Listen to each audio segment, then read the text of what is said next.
check. Hey, what's up, folks? This is the Hubrist. My name is Alec Jace, and today we're going to talk about the death of my ego.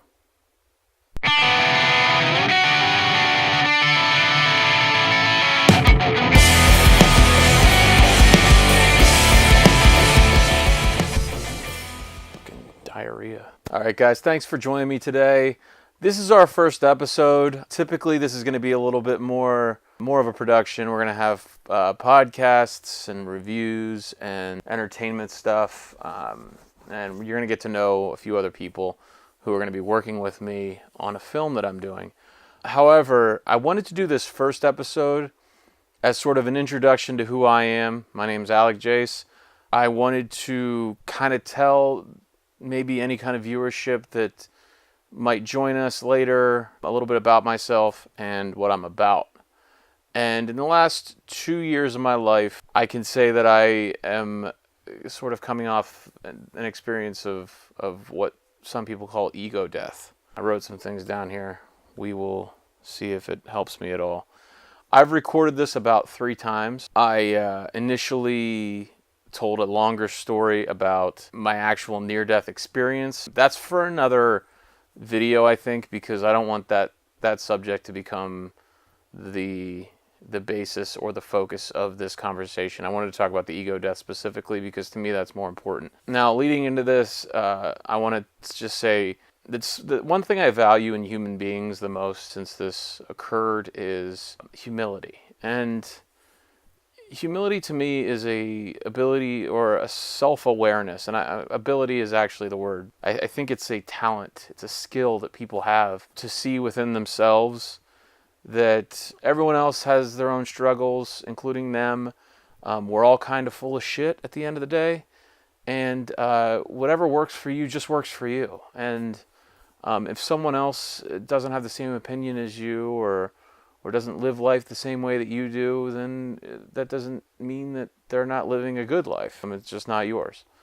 And I think that there is there's a beautiful quality to humility in other people, and I don't think that I would have humility in my life. I don't think I would experience humility or value it like I do without the death of the ego, as they say.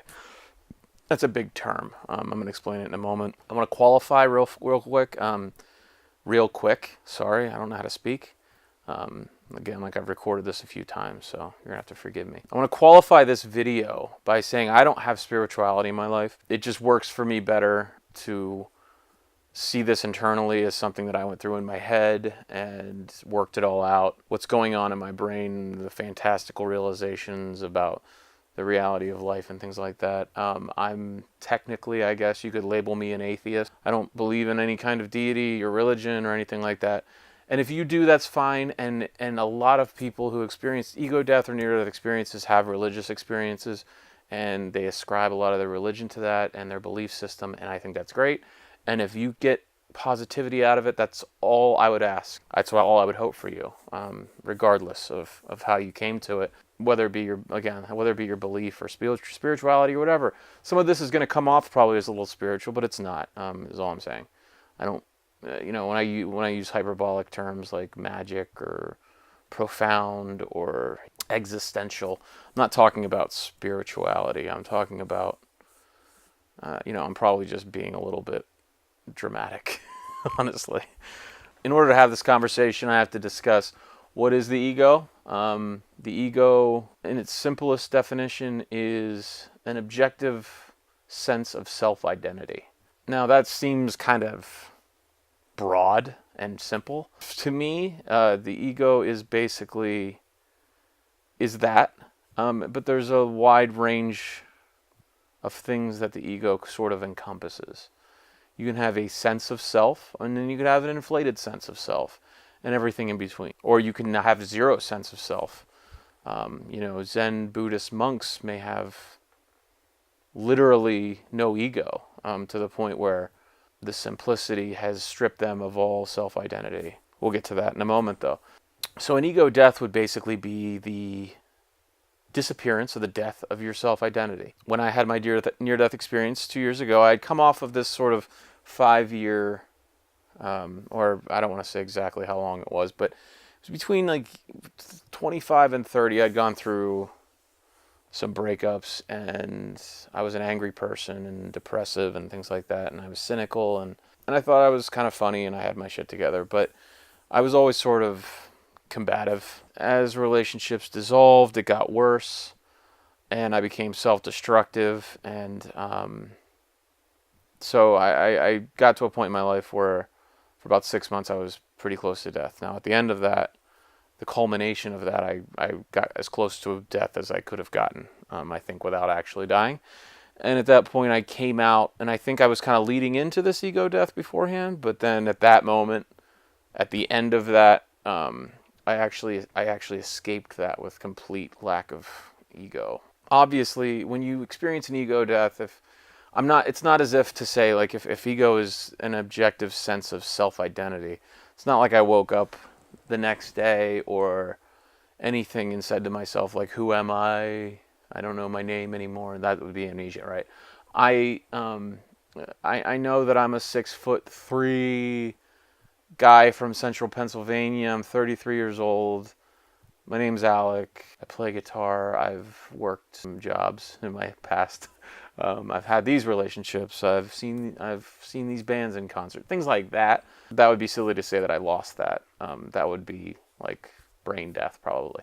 I just mean that whenever I woke up, I looked back on the last several years of my life, or maybe my entire life, and I said, who was that guy?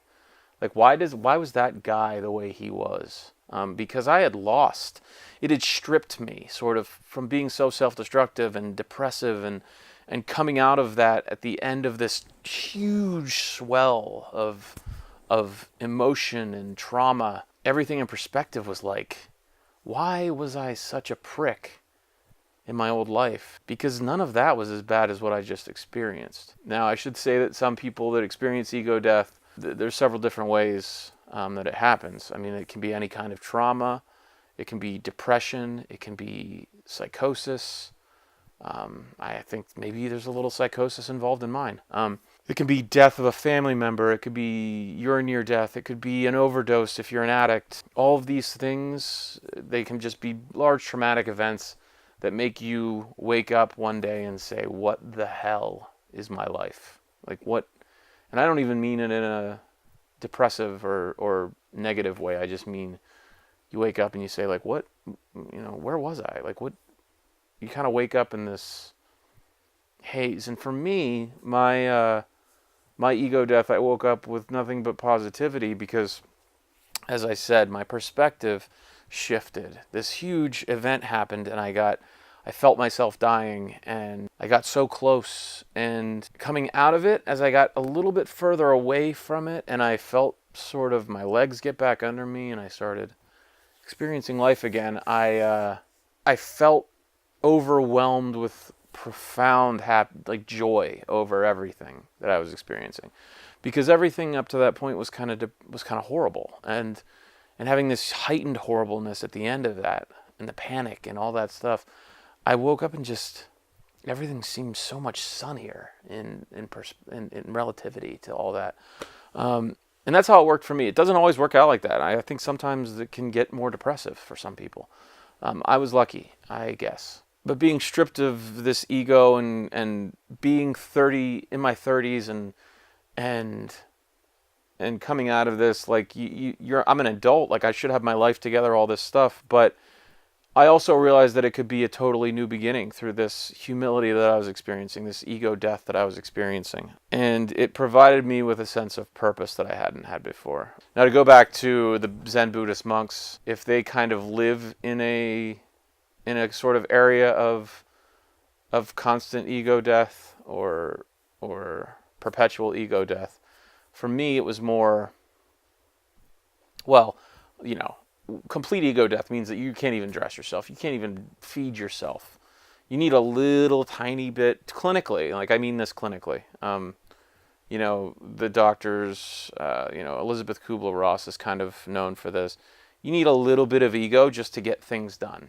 You need a little You need to say, like, I am capable of checking my email today to check your email. I mean, it really does take a little bit of ego and confidence to accomplish any task. My sort of function became coming out of this and kind of finding a space where I could have enough ego to find purpose in my life, but never get to the area where I felt prideful or narcissistic. Like, you know, the general, you know, I don't know, some of these attitudes nowadays where people, I think, as a self-defense mechanism, get to like a stage of like narcissism where they're like, I'm the shit and I can do anything, and it's just sort of coddled and I mean, it's entitled and it's kind of silly to me. If it helps them get some things done, then more power to them. For me, it doesn't. It's not that.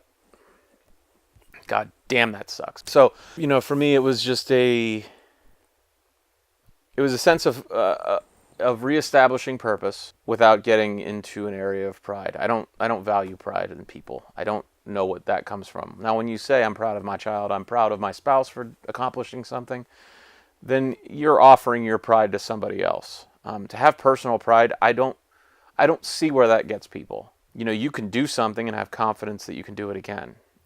That doesn't require, I don't think, pride necessarily. Pridefulness is, to me, just a poisonous attitude. I don't know what that's about. It's just something I'm kind of trying to decipher in my head, even right now. And maybe I'm wrong, and like I said, we're all kind of full of shit, so maybe I'm just talking out my ass. Now, as I said, it offers me a what ego death also does typically to people is it gives them a sense of meaninglessness and nihilism. Elizabeth Kubler-Ross, I read a few of her books, and you're going to have to forgive me. I haven't read one of her books in a while. I read one of her books at Temple University called Death and Dying. That was the name of the class. That was the name of her book. It was named after her book. She has this very empathetic, sympathetic view on death and people that she's been with that are near death, but is also able to dissect each one of these psychological things that happen to all of us on a clinical level. So a lot of people experience like a nihilism or sense meaninglessness when they get near death. Like, what was this all for? This was all for nothing. Like, and I think I came a little bit out of that. From my experience, I came out with some nihilism. Now, I don't think necessarily nihilism is like a dark or a depressive thing. I think that if I'm going to get spirituality, like going back to that, if I sense spirituality in anything, it's just the chaos of the universe. It's so vast and amazing, and there's a little bit of entropy there where you feel like it's so overwhelming that you're lost. And that nihilism, to me, is kind of beautiful. Because it doesn't put too much pressure on anybody, and at the same time, you are tasked, and I was tasked after my ego death to find purpose in my life again. Because no one else was going to do it for me, and no God was going to do it for me, and no, planet or star or anything out there was going to provide me with the purpose that I needed to provide myself. It just wasn't going to happen. I think there was a bit of that I had to get over, and it helped me get further into that humility, and it keeps me there because I need to learn every day that there's something I haven't learned, and then learn it. One thing humility does to you is it helps you learn. It helps you come to terms with the fact that you don't know much about anything, and even things that you thought you were great at, you're not. What it can do to you is it can create a sense of focus and perfectionism and skill and the ability to absorb information like you've never felt. At least for me. I keep saying you, but I'm really speaking for myself. So this is where all my happiness is kind of derived from now. If I want a good relationship again, I need to task myself with providing myself with that. No one's going to give that to me. I can't pray for that. There is a senselessness to some of this. But in the end, I mean, I would, and I want to be very careful about how I say this because I don't want anyone to think that I'm an advocate for self-harm or anything like that. But if we're not given if we don't give ourselves a reason to live, if we don't give ourselves goals to get to, and make sure that we've created rungs in the ladder to get there, because you're not just going to get it, right? Like, everyone just wants to get there, but you've got to create the ladder. You've got to build that ladder before you can get to your goal. If you don't build that ladder, then life can probably get a lot more meaningless. Now for me, like, I'm in a place now where I feel so calm and at ease because, again, of all this relative experience of this massive trauma to now life is like 2 years later, just I'm in the pocket now. I feel very calm and overjoyed. I think I can provide in a way that I have never done before, hopefully.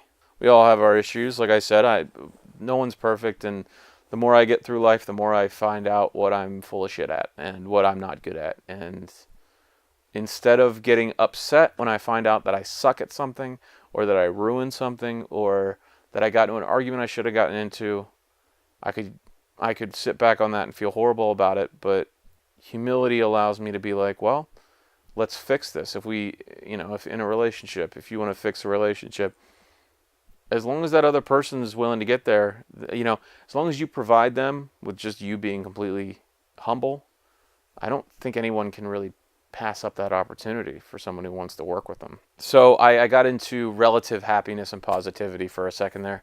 I want to talk about, again, trying to be self-aware here. For the last 2 years, a lot of times people can come out of these deaths of ego, where they have like a meaninglessness or a purposelessness, and they can go either way. They can go depressive, or they can get like manic.